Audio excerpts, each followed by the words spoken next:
Sinten Rasulullah sallallahu alaihi wasallam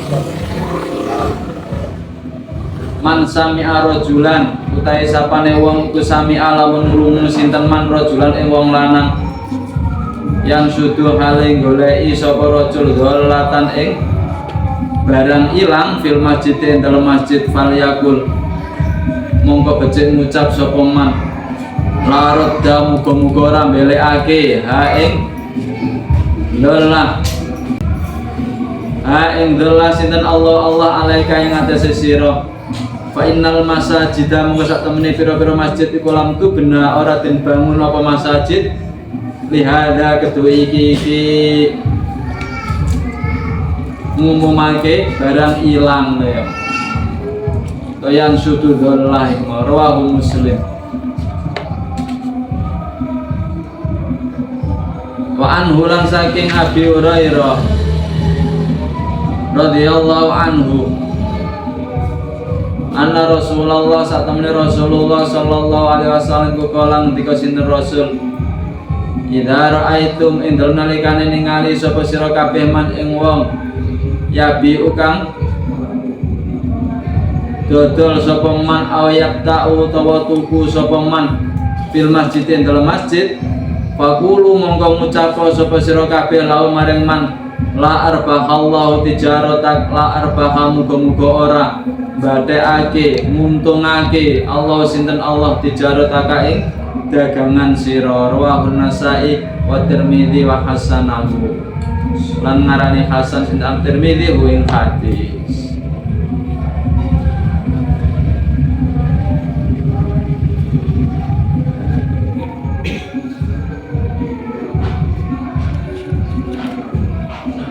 Di tiga hadis ini memberikan gambaran bahwa masjid itu hakikatnya untuk apa, sehingga ketika disalahgunakan maka unsur penyalahgunaan itu dilarang.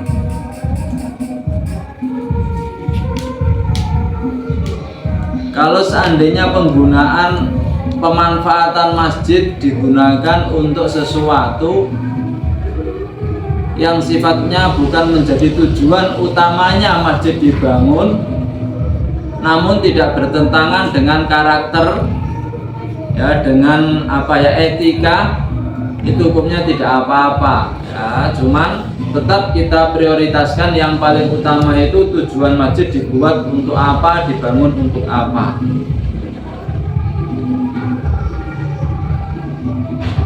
Artinya masjid ini kan bukan milik seseorang, sehingga masjid ini bagi semua orang muslim punya hak untuk memanfaatkan masjid dengan batasan ya bentuk manfaat yang seperti apa, karena tidak setiap manfaat itu bisa dilakukan di masjid.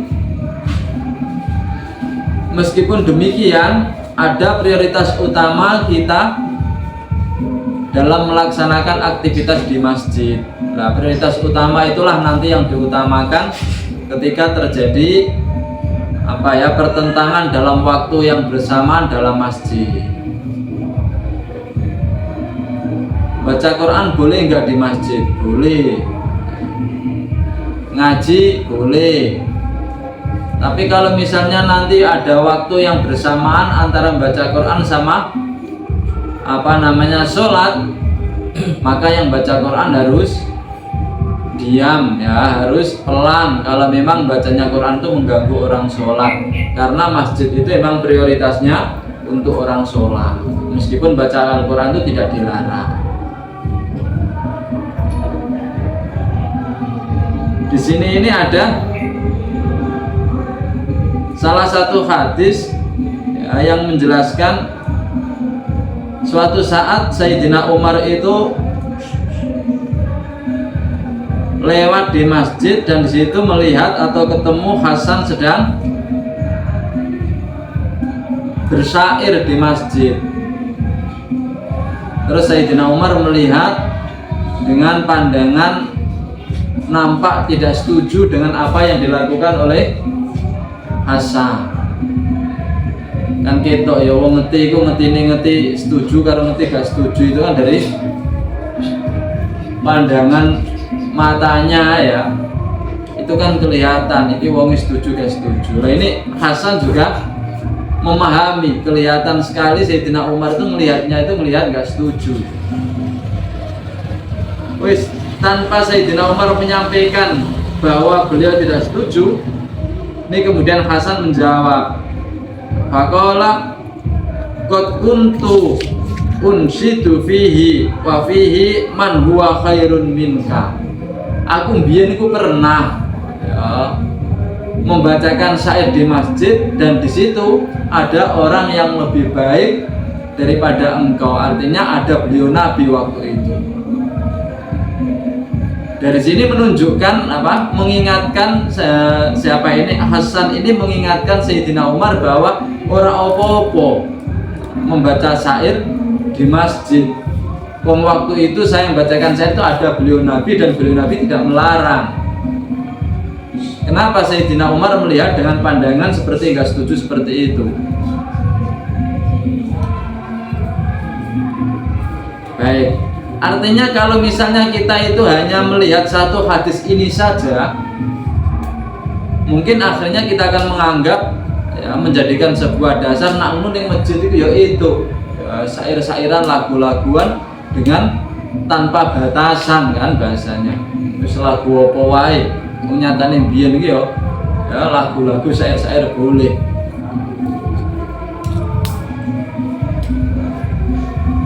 Namun dalam beberapa syarah hadis disampaikan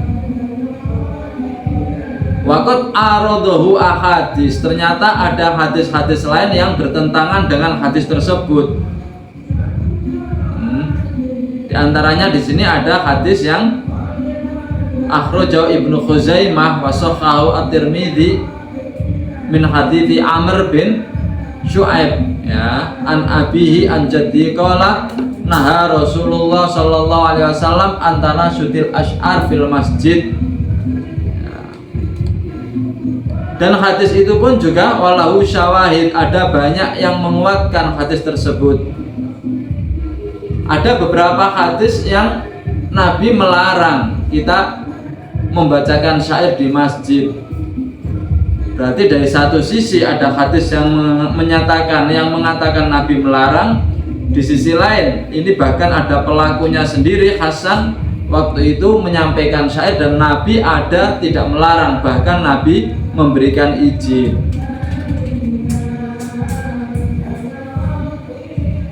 Maka kemudian di sini disampaikan oleh syarahnya ini, kalau begitu kita perlu mengkompromikan dua hadis tersebut, bahwa hadis yang dilarang syair yang dilarang itu syair-syair yang sifatnya itu di sini syair al-jahiliyah wa ahlul bitalah ya, syair-syair yang nilainya itu bukan nilai mendidik, syair-syair yang sifatnya itu syair jahiliyah ya, mungkin sekarang itu ya, mungkin syair-syair lagu-lagu ya, lagu dangdutan atau sing lagu-lagu sing isine itu ya tentang patah hati ya.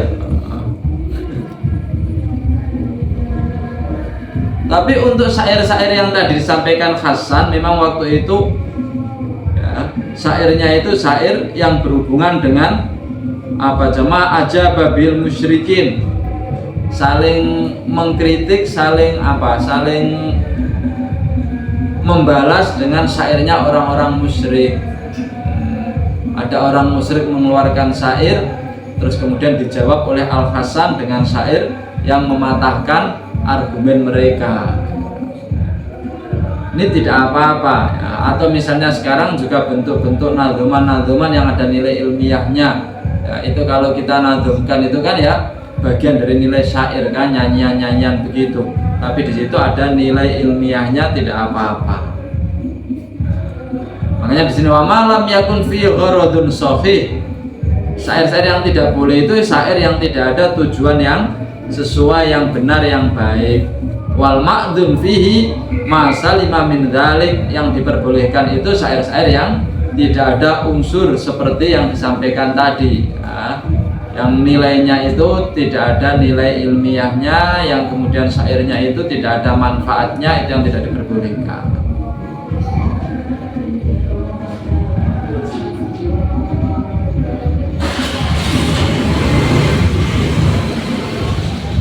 Itu bentuk syair. Bahkan sekarang orang sholawatan sendiri kan tidak lepas dengan bentuk syair kan, bentuk nyanyian. Kalau misalnya terus kita kembangkan bagaimana kita baca sholawat di masjid dengan pakai nada, pakai lagu-lagu seperti itu. Kalau kita mengambil kesimpulan dari apa? Dari yang disampaikan oleh syarahnya hadis ini, yang mencoba untuk mengkompromikan dua hadis, yang satu mengatakan boleh, yang satu mengatakan tidak boleh, kemudian disikapi bahwa yang tidak boleh adalah syair-syair jahiliyah, syair-syair yang memang tidak ada tujuan yang benar, yang tidak ada nilai muatan yang baik, kebaikan ya, itu yang tidak boleh. Sedangkan nanti kalau misalnya syair-syair yang ada nilai model sholawatnya dan lain sebagainya ya, kebaikan-kebaikan, itu diperbolehkan. Sekali lagi tadi saya sampaikan bahwa di masjid itu ada nilai prioritasnya. Jangankan kita membaca syair di masjid yang sampai mengganggu orang sholat, orang baca Al-Quran yang ganggu orang sholat pun harus mengalah. Sehingga artinya kegiatan-kegiatan di masjid itu juga harus mempertimbangkan orang-orang yang sholat. Boleh selama tidak mengganggu sholat ya, tidak mengganggu prioritas yang utama.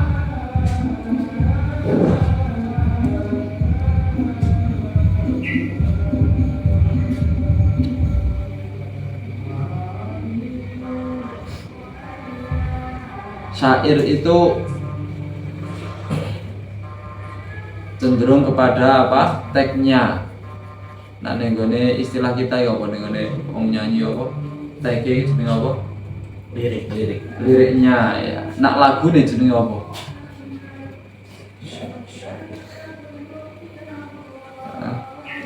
Nah, tagnya kan lirik, nak lagu nih. Karena kadang-kadang liriknya bagus ya, tapi nak lagune gak apik, itu juga jadi pengaruh. Lah mensyairkan zaman dulu, syair-syair ini itu lebih cenderung kepada liriknya. Terus notnya ya memang ada, yang sekarang bahasanya kalau kita mempelajari apa fannya itu namanya arut itu ya. Cuman kalau orang Arab itu kan tahu arti dari yang disampaikan, sehingga antara lirik dan lagunya itu serasi, sesuai. Sedangkan kita kadang-kadang arti dari yang dibaca itu kurang seberapa menguasai, sehingga liriknya itu gak seberapa diperhitungkan, yang penting lagunya, sehingga sering terjadi sholawatan tuh dilakukan dengan nada dangdut ya. Repotnya di situ. Kalau saya pribadi cenderung, kalau memang di situ nada dangdut loh ya, sudah terasa sekali dangdutnya ya, sudah terkesan bahwa itu bawaan dangdut, terus menggunakan liriknya sholawat, itu saya pribadi nggak setuju. Artinya apa ya? Artinya kesan yang muncul dari lagu dangdut itu kan kesannya kan ya kesan tidak baik kan, sing jogetan, sing kadang-kadang juga buka aurat dan lain sebagainya. Terus itu kita bawakan untuk bukan karena lagunya ya, tapi dari bawaan kesan yang muncul itu loh ya. Sehingga ada unsur ihanah, ada unsur meremehkan. untuk bahasa lagu itu nggak ada batasan aslinya, mau kamu lakukan seperti apa tidak apa-apa, yang penting tidak ada unsur ihanahnya, tidak ada unsur merendahkan, tidak ada unsur penghinaan. Nah, kemudian ketika ada lagu sholawat, ya, kita pakai lagunya lagu dangdut. Ya, kita tahu bahwa dangdut itu kesannya seperti itu, sedangkan kita lagi membacakan sholawat, itu namanya kita campur antara penghormatan terhadap Nabi, terus dibawakan dengan nada yang kesannya itu adalah nada untuk hal-hal yang tidak baik. Itu artinya dua hal yang bertentangan. Sehingga nanti kalau itu kita bawakan di masjid, maka kita tidak hanya menyampaikan bahwa iki lho sholawatan, bukan, tapi iku lho dangdutan lagune. Karena terkesan bahasa dangdut, ya, itu dibawakan di masjid juga tidak baik, karena masyarakat liriknya itu kan nggak paham maknanya itu apa. Jadi syair itu liriknya, ya, nanti kemudian ada notnya tersendiri, ada nadanya tersendiri. Itu kalau kita padukan, maka ada dua hal yang perlu kita sikapi. Lirik juga punya arti, sehingga nanti kalau di masjid itu kita menyanyikan yang liriknya tidak ada nilai-nilai kebaikan juga tidak diperkenankan. Terus kemudian kalau liriknya ada muatan kebaikan tapi nadanya nada yang mengesankan tidak baik, itu juga tidak diperkenankan. Karena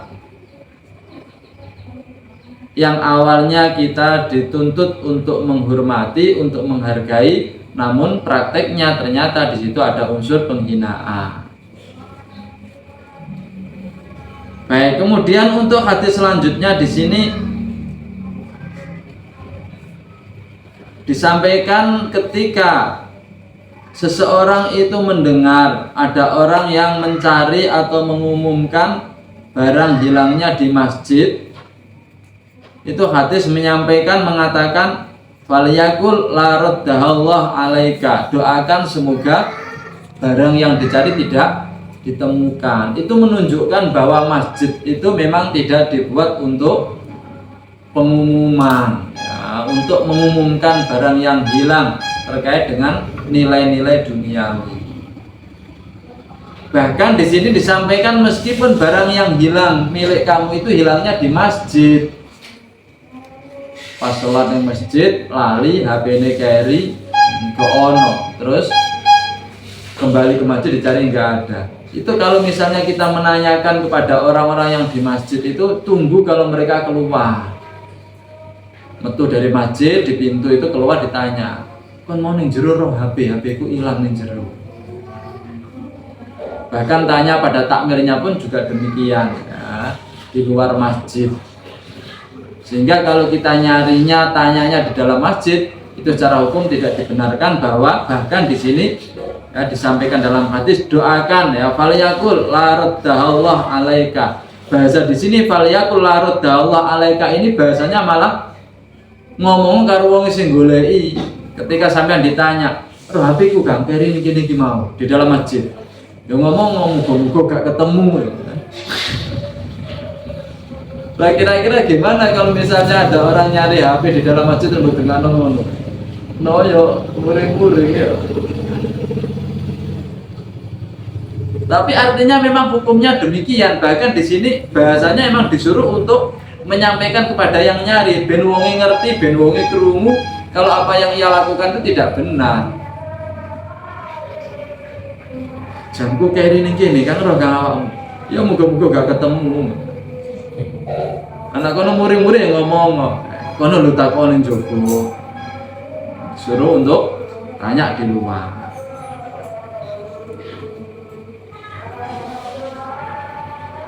Ini kadang-kadang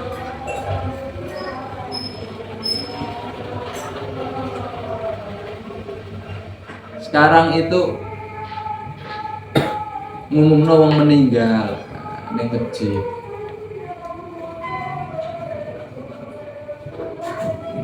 Itu kira-kira bagaimana?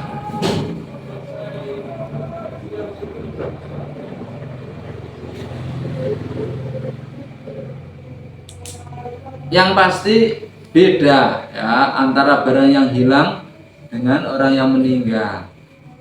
Kalau barang yang hilang itu terkait dengan hal-hal yang berhubungan dengan duniawi. Makanya di bawah nanti juga disampaikan ini hadis selanjutnya. Kalau kamu melihat ada orang jual beli di masjid, maka doakan semoga tidak mendapatkan keuntungan. Dan doa kamu ini kalau bisa sampaikan kepada yang melakukan transaksi. Bukan kok didoakan dalam hati. Semoga Allah tidak memberikan kamu keuntungan. Semua ya. Nah nanti kalau orangnya marah-marah bagaimana? Artinya kita ini adalah unsur dakwah, memberikan tahu kepada mereka bahwa yang kamu lakukan tidak layak. Artinya kamu ini mempertahankan nilai-nilai kemasjidan. Artinya ini adalah bagian dari apa yang harus kamu pertahankan. Termasuk kamu ini adalah apa bahasanya ini? Ya membela Allah lah. Ini masjid adalah tempat baik, tempatnya Allah. Kenapa kamu buat hal-hal yang tidak dikehendaki oleh Allah? Maka ingatkan bahwa itu adalah tidak pantas, tidak layak, sehingga biar mereka sadar dan tidak dilakukan hal-hal yang tidak dikehendaki oleh Allah. Ini kadang-kadang sering terjadi ya. Sampai coba menawayai rame-rame nih kaplingan. Bener lagi nunggu-nunggu di masjid nggak ngomong-ngomong. Iya kaplingannya bayu piro. Piruan itu, ono sing murah ta. Ya kalau misalnya lagi bicara seperti itu ya ingatkan, kono luling jopo, ojo ning jero masjid. Itu diantaranya. Baik, dari dua hadis ini, dua-duanya ini hubungannya dengan masalah keuangan, dengan masalah harta dunia. Yang pertama terkait dengan harta yang hilang, yang kedua terkait dengan usaha untuk mendapatkan keuntungan. Nah, bagaimana dengan orang yang meninggal? Orang yang meninggal itu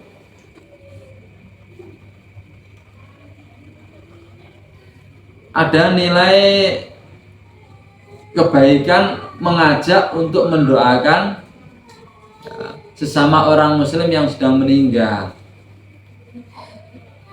Terkait dengan orang yang meninggal itu di situ ada hubungannya dengan fardu kifayah yang membutuhkan kita saling tolong menolong, saling kerjasama. Nak sholat sih wong siji cukup, tapi nanti untuk misalnya yang memandikan, terus yang mengkubur ya, itu kan membutuhkan tenaga kita.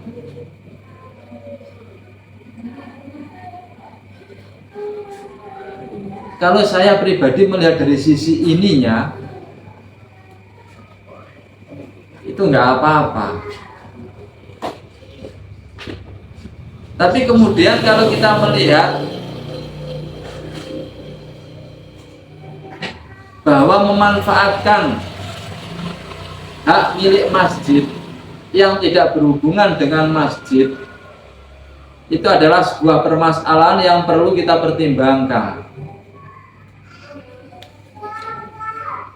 Dulu orang-orang ketika mengumumkan di masjid ya, atau menggunakan hal-hal di masjid, ini bisa jadi mereka tidak membutuhkan seperti pengeras suara misalnya ya, penggunaan listrik dan lain sebagainya. Nah, sedangkan sekarang itu ketika kita mengadakan menjalankan aktivitas di masjid, itu kita umumnya biasanya menggunakan fasilitas-fasilitas masjid. Nah, ketika kita menggunakan fasilitas masjid, bagaimana ketentuan hukumnya? Kalau memang penggunaan kita fasilitas masjid itu berhubungan dengan kegiatan yang memang kaitannya dengan kemasjidan, nggak ada masalah. Sampai di masjid, iktikaf di masjid, sholat, terus sampai menggunakan fasilitas masjid. AC ini san uripke, terus sampean ning kono. Yes, pokoknya hal-hal yang terkait dengan masjid, lampu nih diuripno, itu nggak apa-apa. Tapi kalau misalnya kita mengumumkan orang meninggal menggunakan fasilitas masjid, itu kayaknya kok bukan kepentingan masjid. itu kepentingan pribadi seseorang yang meninggal atau keluarganya ya. Seperti halnya kemarin yang dibahas penggunaan fasilitas masjid untuk kebutuhan kurban ya, yang sekarang sering terjadi. Itu kan hal-hal penggunaan yang sifatnya untuk kepentingan pribadi seseorang, karena kurban itu kan bagian ibadah individu kan, sehingga ketika menggunakan fasilitas masjid itu artinya fasilitas masjid untuk kepentingan individu, kepentingan seseorang. Kalau sekedar memanfaatkan tempat nggak masalah. Kita nyolati mayat di masjid ya nggak apa-apa kan, baik kan, nggak masalah. Terus kita penggunaan kemarin dibahas ya, misalnya kita motong kurban di area atau di halaman masjid, secara penggunaan fasilitas atau area memanfaatkan fasilitas masjid, penggunaan masjid itu tadi saya sampaikan, selama tidak ada hal yang bertentangan nggak apa-apa. Di masjid sampean moco sholawatan nggak apa-apa kan, nggak apa-apa, karena memang di situ juga karakternya juga ibadah. Belajar nggak apa-apa, tapi ada nilai prioritas yang diutamakan, misalnya sholat harus diutamakan. Sampean mangan di masjid bagaimana? Kalau nggak sampai ngotori masjid kan nggak apa-apa, tapi kalau berpotensi ngotori masjid ya nggak boleh. Terus bagaimana kita motong kurban di halaman masjid? Kira-kira sampean motong kurban di halaman masjid iso gak ngotori? Wis karuan wong nimbune dipotong yo. Ono darai, terus kemudian nanti kotorannya juga. Itu berarti secara hukum mestinya sebaiknya dihindari. Kenapa? Karena bagaimanapun juga kita nggak bisa untuk terhindar dari hal-hal yang kotor. Yang pertama, kalau tetap dilakukan akhirnya terjadi kotor, maka ketika membersihkan yang tanggung jawab ya yang menjalankan kurban, karena dia yang ngotori, dia yang bersihkan. Nanti kayaknya ada hadis terusnya, barang siapa yang meludah di masjid maka dilarang meludah di masjid. Apabila meludah di masjid konsekuensinya harus membersihkan. Aneh ini dipendem ya, mergo masjid yang niku gunake orang keramik ya, saiki keramikan terus mendemi piye gak mendem ya diresiki kan, itu artinya dibersihkan kembali.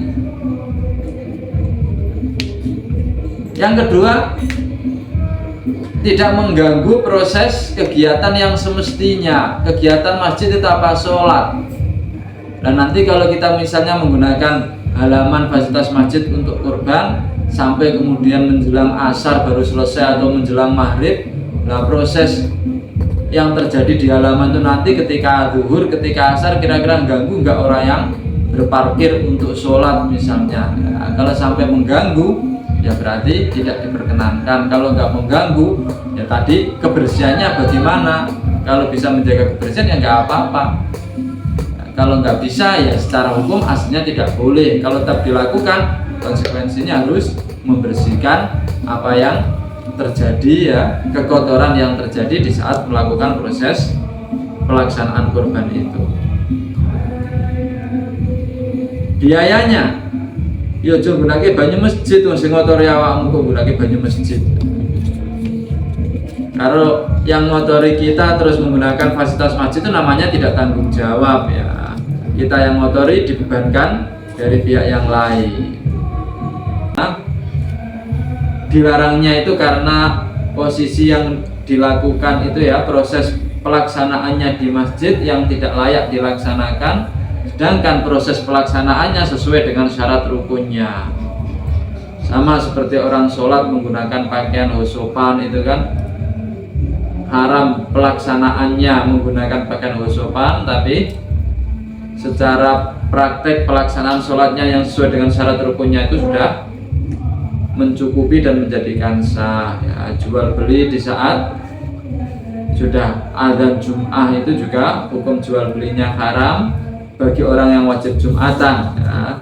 Tapi sah hukumnya. Contohnya banyak ya, model-model seperti itu.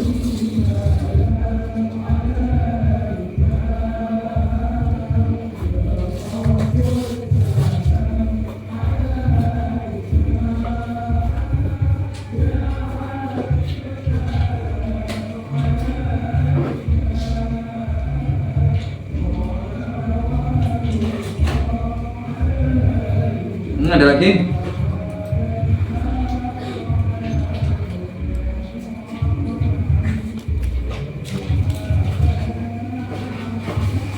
Wa an Hakim bin Hizam qala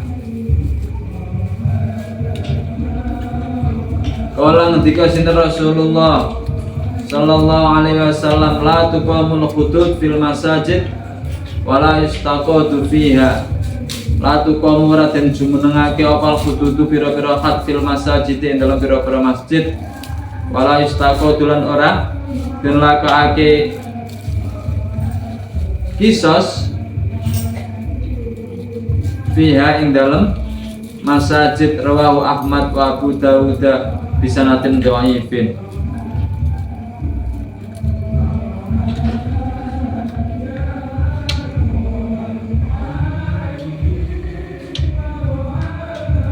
Wa an Aisyah radhiyallahu anha qalat usiba den kenani sapa Sa'dun yaumal khandaqi ing dalem dinane perang Khandaq. Padha mongko agawe utawa ngedekake sinten alaihi ing atase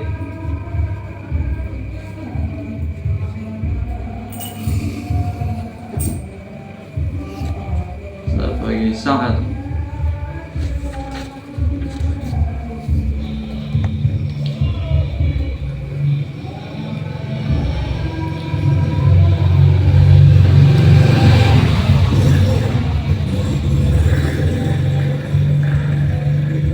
Iya, ing atase Sa'ad sinten Rasulullah sallallahu alaihi wasallam khaimatan ing kemah fil masjid ing dalam masjid liyauda supaya nilii sinten Kanjeng Nabi ing Sa'ad mingkori bin saking parep muttafaqun alaih.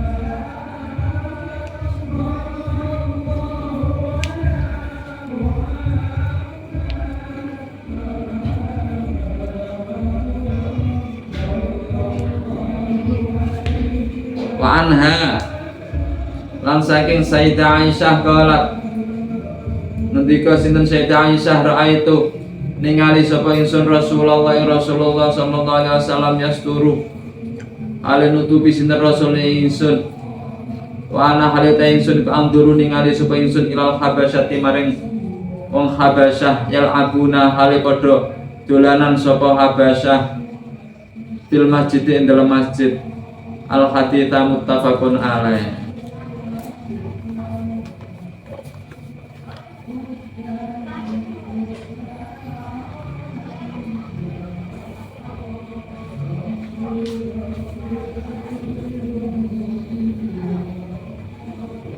Ini ada lagi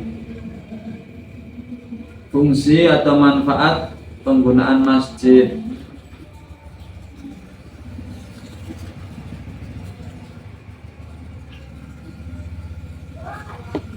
Di masjid itu di sini disampaikan wa min ahkamil masjid alla tuqama fihal hudud wa alla yustaqada fiha.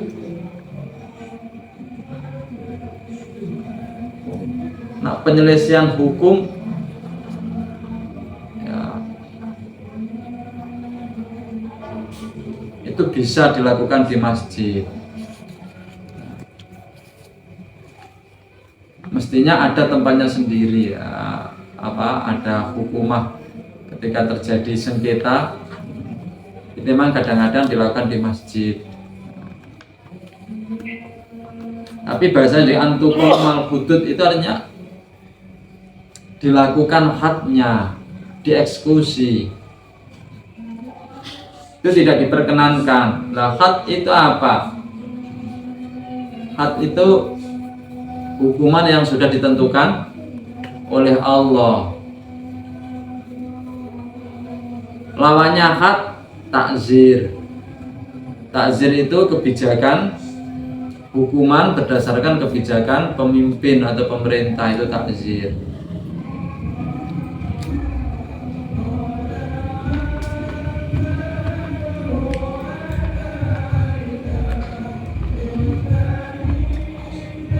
Tujuannya diantaranya alasannya di sini ya. Kenapa had tidak boleh dilakukan di masjid? Amal hudud faya al-uqubat al-muqaddarah fi syar'i li fi'li maksiatin. Ya. Hukuman yang sudah ditentukan oleh syariat karena proses pelaksanaan maksiat yang dilakukan. Seperti misalnya had zina ya.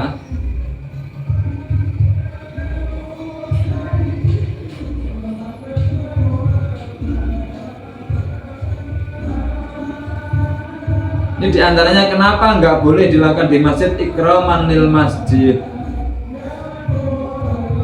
Kita menghormati masjid. Di antaranya masjid di situ adalah tempat untuk menjalankan ibadah, tempat di mana kita untuk mendapatkan sebuah ketenangan. Sedangkan orang yang disiksa, orang yang dihad, itu adalah orang yang mempertanggungjawabkan maksiatnya dan kemudian dia akan dijatuhi hukuman.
Waalaikumsalam.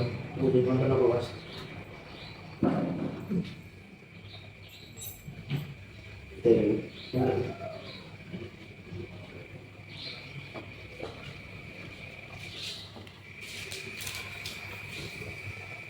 Dari mantan pak. Dari mantan sih tetap.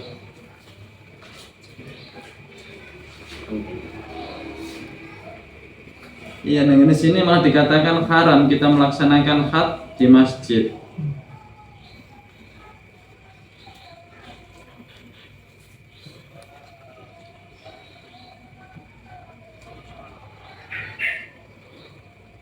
Wa qala al-musannaf fit talkhis la ba'sa bi isnadi wal hadits dalilun ala tahrimi iqamatil hudud fil masajid wa la tahrimil istiqadati fiha.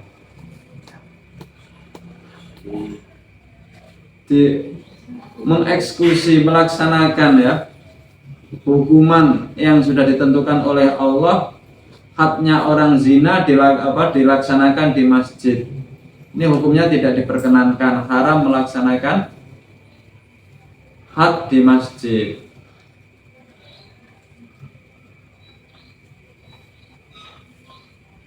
Demikian juga kisos itu hukuman yang setimpal dengan perbuatan yang ia lakukan ya, ketika membunuh dia harus dibunuh ya, ketika motong tangan dia juga dipotong tangan. Itu kisos, itu juga tidak diperbolehkan untuk dilakukan di masjid. Kalau putusannya sih sama dengan dalam persidangan, itu nggak apa-apa, menyelesaikan permasalahan di masjid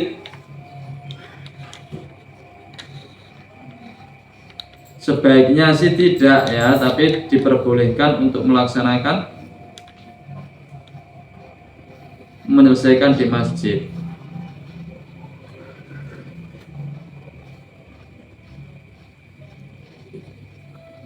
Ya, ini juga ada batasannya, jangan sampai mengganggu aktivitas yang semestinya di masjid. Orang-orang yang di masjid jangan sampai terganggu dengan apa yang kita lakukan terkait dengan penyelesaian hukum ini.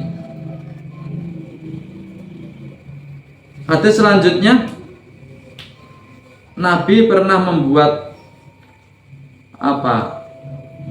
Hematun kemah itu omah-omahan ya di dalam masjid untuk di saat itu sedang terluka dari perang Khandaq tadi ya.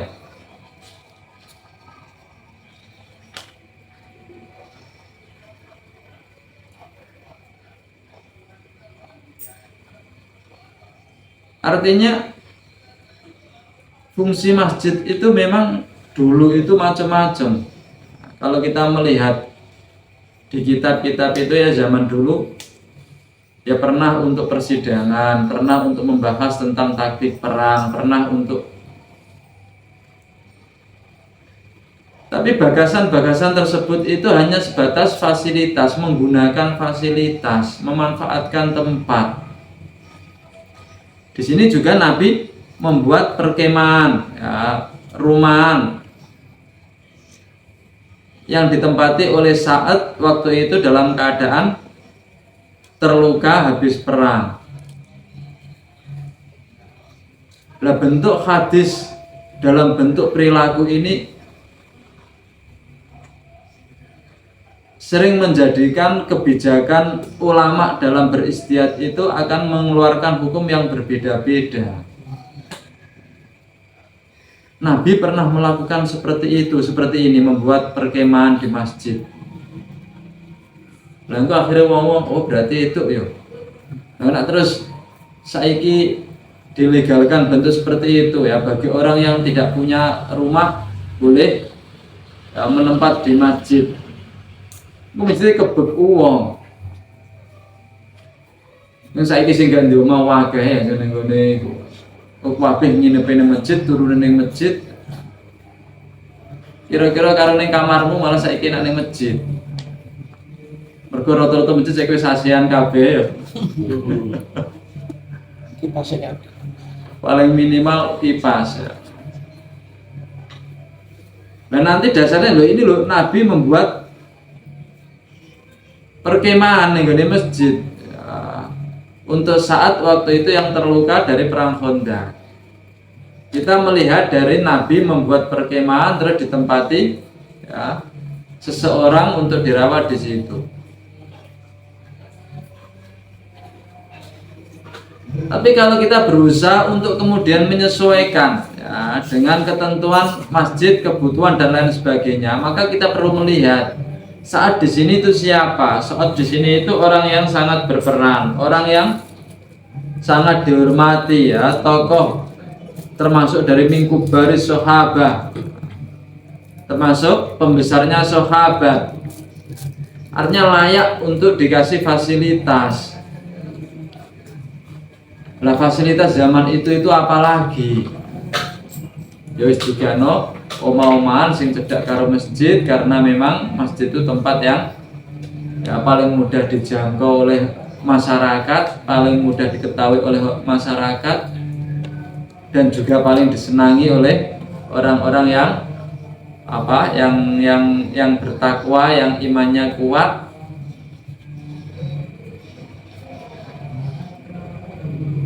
Di sini Nabi diantaranya tujuannya itu liya'udahu min qaribin, agar bisa selalu menjenguk ya, jangkauannya dekat.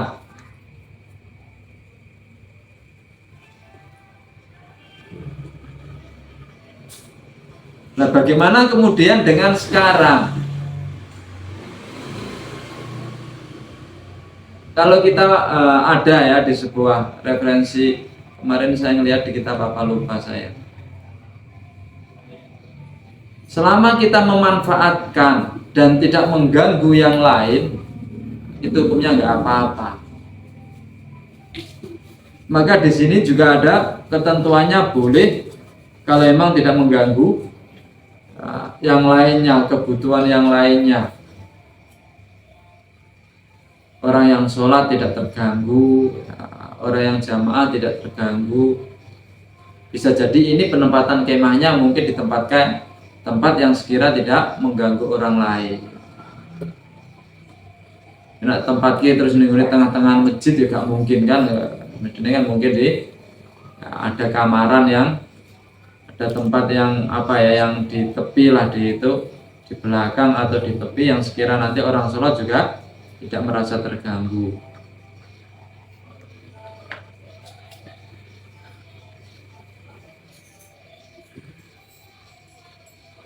Nah, sebatas untuk memanfaatkan, tidak menguasai bahasanya ya.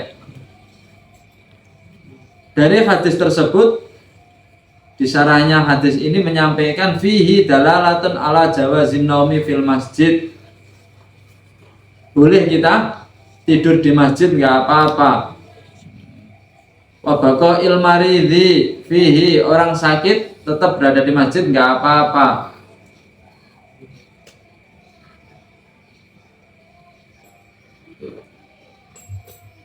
Dengan tetap mempertimbangkan tadi ya, tidak mengganggu kegunaan masjid yang semestinya.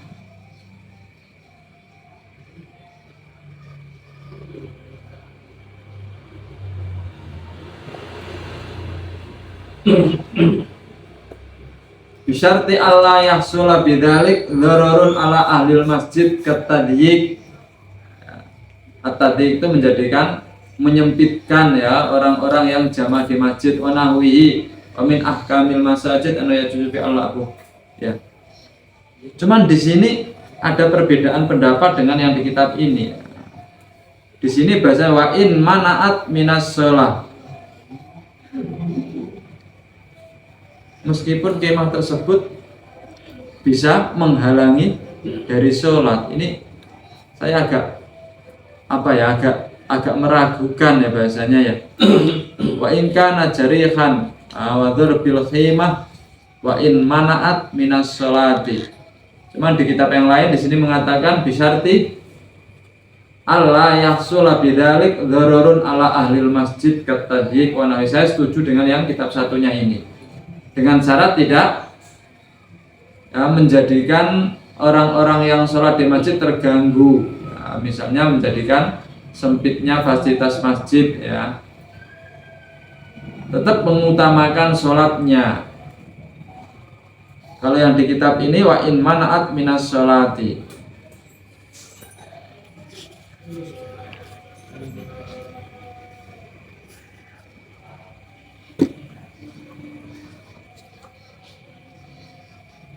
Ada beberapa yang serupa ya bahasanya itu. Fasilitas umum itu kadang-kadang ada orang-orang tertentu yang diperbolehkan, tidak untuk orang secara umum. Misalnya seperti makbaroh, kuburan. Kuburan itu kan nggak boleh dibanguni yang bentuk permanen. Kenapa? Karena akan mengganggu orang lain ketika meninggal, ketika mau dimakamkan di situ. Makanya nggak boleh terus dicor, dibangun tuh nggak boleh. Kalau terus seandainya dikasih apa bahasanya kijing ya, itu kalau misalnya nanti ada orang yang mau memakamkan di situ, kita nggak boleh melarang. Sampean duwe ahli waris neng kono sama komke bukai kijing ya, meninggalnya sudah sekitar 10 tahun, kira-kira 10 tahun itu nak jenenge bangkai wis bosok durung yo. Umumnya nak misalnya wong biasa sing ora duwe keistimewaan ya wis 10 tahun paling wis campur tanah wis iku. Terus kijinge jauh tuh cor-corane ya. Kuat core daripada wong ya. Terus kemudian ada orang yang mau makamkan di situ, itu kita nggak boleh melarang. Kecuali kalau misalnya ternyata setelah dibongkar mayatnya masih utuh, belekno maneh. Lah untuk kuburan-kuburan seperti itu, yang kuburan umum itu, ada sebagian pendapat mengatakan untuk orang-orang tertentu ya, itu diperkenankan untuk dikasih bangunan. Misalnya seperti para aulia ngono iku. Itu dia diperbolehkan orang-orang yang dihormati, yang dihargai ya, yang menjadi tokoh masyarakat ya, secara umum masyarakat mengikhlaskan ya, mensetujui hal tersebut, itu diperbolehkan. Nah, bisa jadi hadis ini juga bagian dari bentuk prioritas, karena saat itu termasuk mingkubari as-sahabah ya, termasuk pembesar para sahabat, sehingga waktu itu Nabi melakukan itu juga memposisikan Sa'ad sebagai orang pembesar sahabat. Dan ini juga dalam bentuk perawatan ya, bukan fasilitas terus dikasih tempat untuk kehidupan sehari-hari, bukan, tapi ini dalam masa perawatan. Sehingga kalau misalnya kemudian terus orang-orang yang tidak punya tempat itu kemudian membuat perumahan yang di masjid-masjid, engko masjid jadi koyok kos-kosan ya, malah repot, nanti nggak boleh kalau bentuk seperti itu. Ya sekedar menginap semalam 2 malam ya, karena dia musafir nggak apa-apa, karena memang dia pasti musafir. Itu juga harus menjaga jangan sampai ya menjadikan orang-orang yang sholat itu menjadi tidak nyaman, tetap mendahulukan orang yang sholat.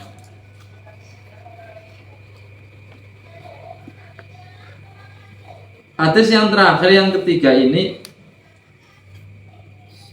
ada sebuah kejadian, yaitu orang-orang Habasyah wahum yal'abuna fil masjid. Mereka bermain-main di masjid. Mereka bermain-main di masjid. Artinya berarti masjid boleh untuk main-main.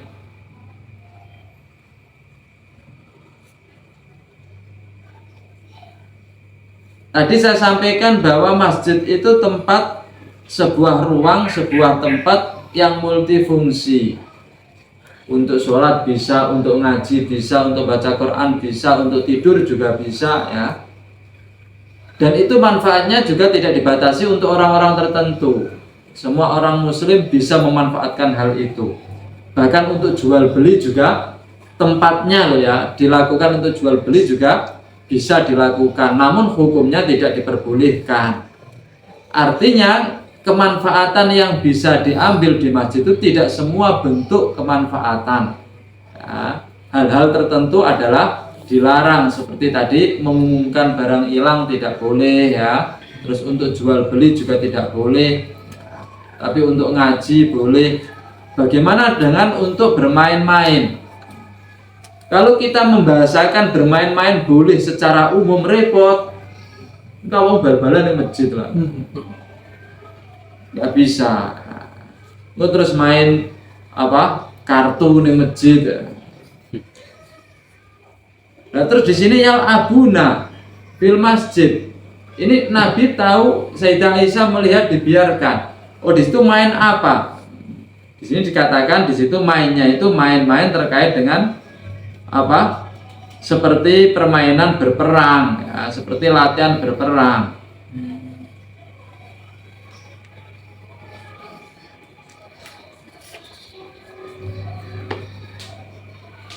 Sehingga ada kaitannya dengan hal-hal yang sifatnya itu membawakan kebaikan bagi orang muslim, kebaikan bagi agama Islam.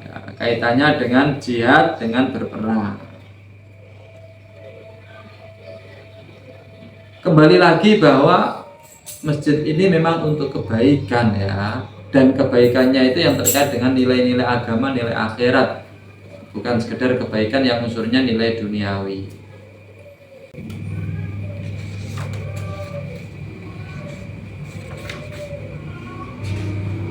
Ada sunnah hadis yang mengatakan jannibu masajidakum sibyanakum.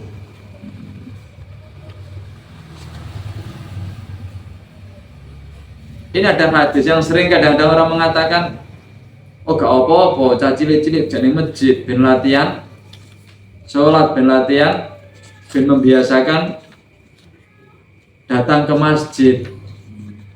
Tapi ternyata juga ada hadis ya, wa amma sunnah fabi hadithi jannibu masajidakum sibyanakum. Ya, ada hadis sunnah ya, hadis yang secara nilai seperti bertentangan dengan yang tadi di atas ya, yang aku nafil masjid fil hirobi. Jauhkanlah masjid kamu semua dari anak-anak kecil kamu.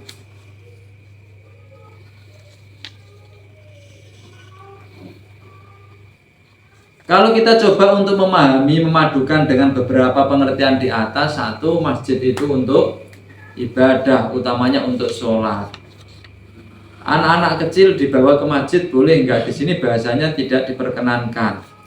Tapi nanti ternyata Nabi juga pernah waktu sholat juga membawa cucunya ya. Itu bagaimana dengan keadaan seperti itu? Maka kemudian kita coba untuk memadukan bahwa boleh anak kecil dibawa ke masjid selama tidak mengganggu sholat. Potensi yang tidak mengganggu sholat itu anak kecil yang sudah memahami keadaan yang ada. Terus kemudian bagi anak kecil yang tadi katanya untuk pembelajaran, anak-anak kecilnya belum tamyiz, yang urung iso dipelajari, justru berpotensi hanya ganggu saja, ya sebaiknya tidak.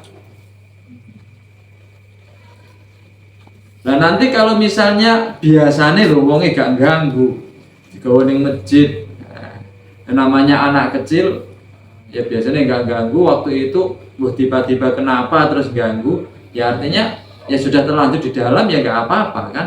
Artinya kita ini sudah ada sudah ada dasar, sudah ada korenah, sudah ada indikasi biasanya wongnya lho gak ganggu, gak rewel, wis sering dijak ya gak lapo-lapo. Tapi ketika diajak tiba-tiba waktu itu rewel ya nggak apa-apa ya, karena orang itu sesuai dengan zonnya dia ketika punya dugaan gak lapo-lapo dadaan kok ternyata ada sesuatu yang mengganggu ya nggak jadi masalah. Tapi secara umum kita itu harus melakukan sesuatu, kita harus mempertimbangkan tujuan utamanya masjid itu untuk apa, larangannya bagaimana, semua itu kalau bisa kita amankan ya nggak apa-apa, kalau kita belum bisa mengamankan nggak boleh.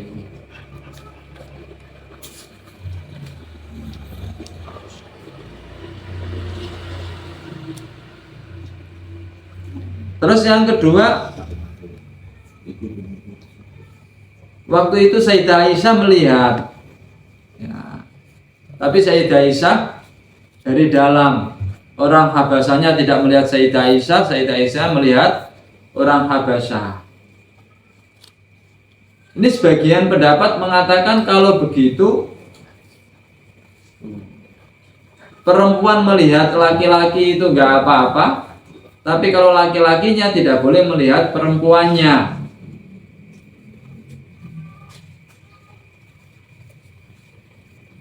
Pendapat kedua mengatakan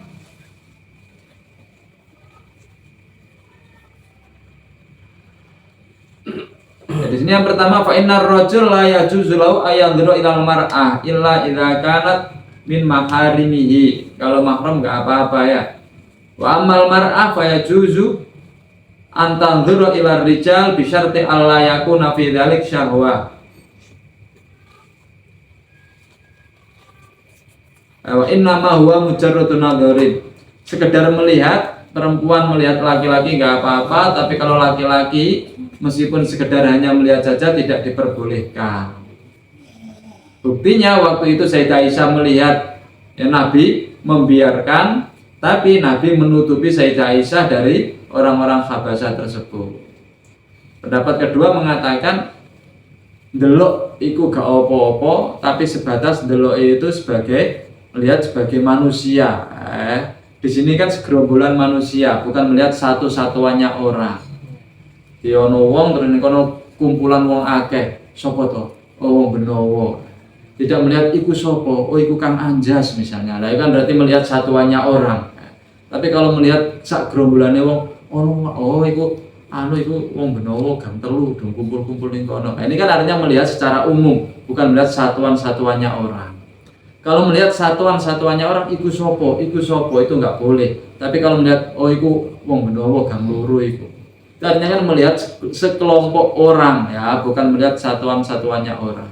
Itu diperbolehkan ya. Di antara ini ya, dasar ini ketika Sayyidah Aisyah melihat ada orang Habasyah yang sedang bermain-main di masjid, Nabi tidak melarang. Itu menunjukkan bahwa melihat segerombolan orang itu tidak apa-apa, tidak dilarang, karena melihatnya dari sisi satu kelompok manusia, bukan melihat satuan-satuan manusianya. Baik, ada yang tanya?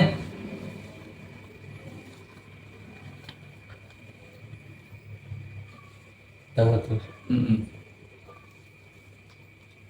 Tadi yang keterangan tidak boleh membahas perkara dunia di dalam masjid, itu batasan masjid sendiri itu di mana? Apa seluruh komplek masjid? Misalkan sekarang masjid kan ada teras, apa juga termasuk bagian dari masjid? Masjid itu ya sing dijenengi masjid. Teras masjid dijenengi teras masjid ya, dudu masjid. Menak terus kabeh sing berhubungan karo masjid, hukume karo masjid kok.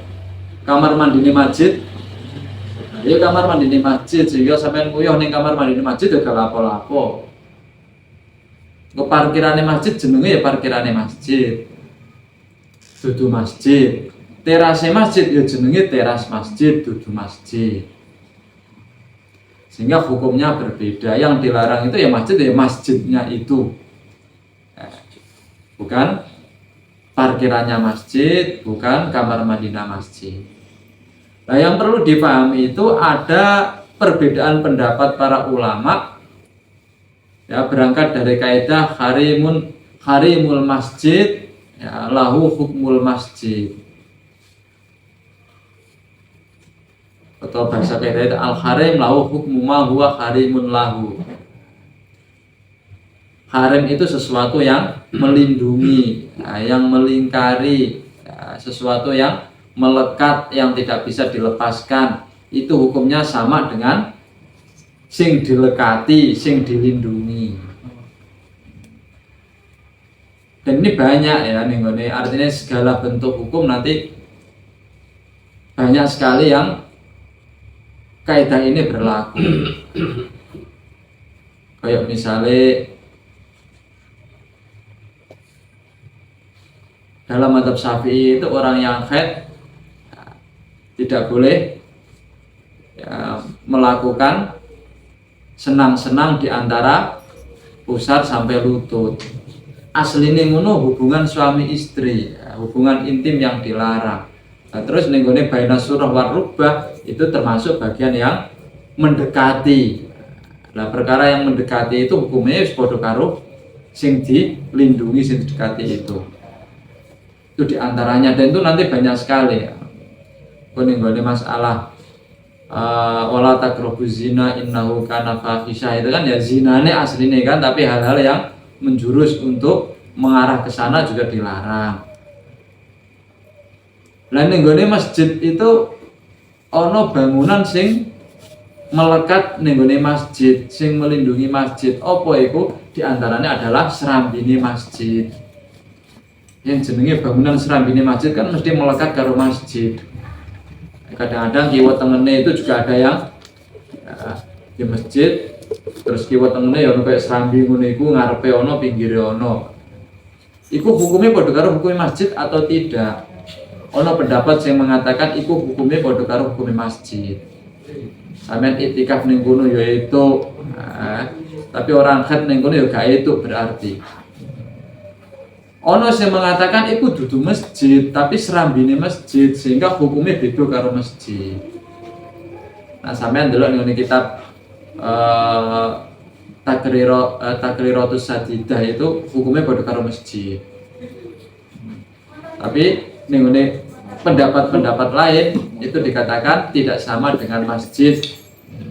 Di antaranya dulu waktu saya di pondok itu, Yai Wahid itu pernah melarang orang sholat tahiyatul masjid di serambi masjid. Hukumnya beda ya. Hmm. Ya, ada yang mengatakan masjid ya masjidnya itu serambinya masjid bukan masjid, hukumnya berbeda dengan masjid. Baik, ada lagi yang lain? Ya Gus. Saya sekarang banyak yang tidur di masjid ya. Masuk. Nggak apa-apa tidur di masjid ya, Ya tidur. nggak apa-apa dengan catatan siji ojo ngiler ya. Nomor 2, jangan mengganggu orang sholat. Nak lagi orang sholat jangan ngaleh.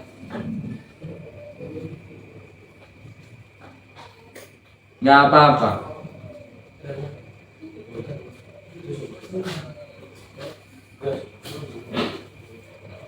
Ada lagi?